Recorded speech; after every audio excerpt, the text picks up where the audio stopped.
Bordeaux, 9ème, va essayer de se racheter d'une très mauvaise série face à Montpellier, 7ème. Des Montpelliérains qui jouent avec Stambouli et Souleymane Camara titulaires. Jeannechamp et Deplagne sont suspendus. Outaka, Marvaux, Sailly et Bocali manquent toujours à l'appel. Bordeaux de son côté doit évoluer sans Guémo et Enrique blessé. Faubert et Mariano sont titulaires sur le côté droit comme d'habitude. Première opportunité bordelaise avec cette reprise sur le poteau. Quelle occasion d'ouvrir le score très tôt dans le match. Un long ballon de Bragnac et cette déviation subtile au-dessus du gardien montpelliérain Geoffrey Jourdain. Nouvelle chance pour des Girondins de Bordeaux qui ont l'air très décidés et qui marquent le premier but du match logiquement après 11 minutes seulement. Passe décisive de Grégory Sertic et but de Ludovic Sané, son premier de la saison. Bordeaux qui mène rapidement 1-0 et qui insiste avec des Montpelliérains qui ne sont pas entrés dans leur match. Le ballon pour Cheikh Diabaté, l'international malien qui se retourne, qui réussit à crocheter un défenseur et à marquer le 2-0 à la 24e minute grâce à une action individuelle de Cheikh Tidiane Diabaté.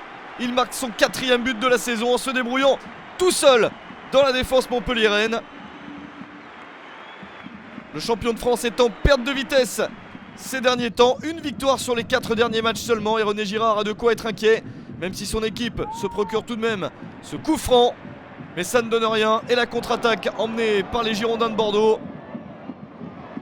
Avec cette nouvelle accélération sur le côté gauche de Benoît Tremoulinas qui est absolument seul et qui a tout son temps pour adresser un bon centre à Yaroslav Plazil.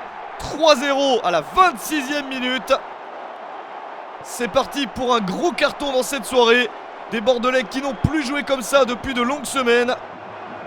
Et avant la demi-heure de jeu, il y a déjà 3 buts d'écart. Deuxième but de la saison pour Plazil. Et Montpelliérain qui essaye tout de même de réagir avec ce long ballon. La défense de Bordeaux qui repousse. Rémi Cabella qui accélère. Le 1-2 qui fonctionne. Cabella dans la surface. Le bon crochet. Et il place bien ce ballon pour marquer son 7e but de la saison. Réduction de l'écart à 3-1. Et déjà 4 buts dans ce match juste avant la mi-temps. Jolie action de Cabella.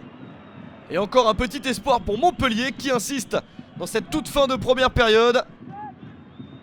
Mais les Bordelais réussissent à se dégager. Mi-temps 3-1. C'est un superbe résultat pour Bordeaux qui n'est que la 15e équipe du championnat à domicile. 5 victoires pour 7 nuls concédés et 3 défaites. Beaucoup trop de points perdus devant le public girondin qui s'est beaucoup plaint de son équipe. Là, le spectacle est présent et les buts également. Une victoire sur les 8 derniers matchs seulement pour les Girondins de Bordeaux. Mais ils ont décidé de se lâcher. La preuve dès le retour du vestiaire avec ce centre en retrait de Tremoulinas et la reprise d'Henri Sévet. Deuxième passe décisive dans ce match pour Tremoulinas. Et 7e but de la saison pour Henri Sévet. Après 10 minutes de jeu en seconde période, 4-1 pour Bordeaux qui est reparti de plus belle. Alors que les Girondins n'avaient marqué que 2 buts sur les 4 derniers matchs, ils en ont déjà marqué 4 en 55 minutes. Montpellier est dès lors assommé mais essaye tout de même de revenir avec le meilleur joueur montpelliérain, Rémi Cabella, qui se démène beaucoup dans ce match. Le ballon au deuxième poteau, la reprise est ratée. C'était encore une opportunité de réduire l'écart, mais la frappe de Mounier est complètement loupée. On s'approche de la fin du match. Montpellier qui a le mérite de continuer à jouer avec Jonas Martin pour le centre. Les Bordelais qui perdent un petit peu de concentration. Et le ballon qui va terminer au fond des filets. C'est bien Benjamin Stambouli qui touche le ballon en dernier. Et il marque son premier but de la saison. Un but presque involontaire. But marqué à la 92e minute dans les arrêts de jeu. Bordeaux ne s'impose donc que 4-2 à cause de ce dernier but de Stambouli. Mais c'est un résultat magnifique. Bordeaux revit grâce à ce résultat et Montpellier confirme sa perte de vitesse.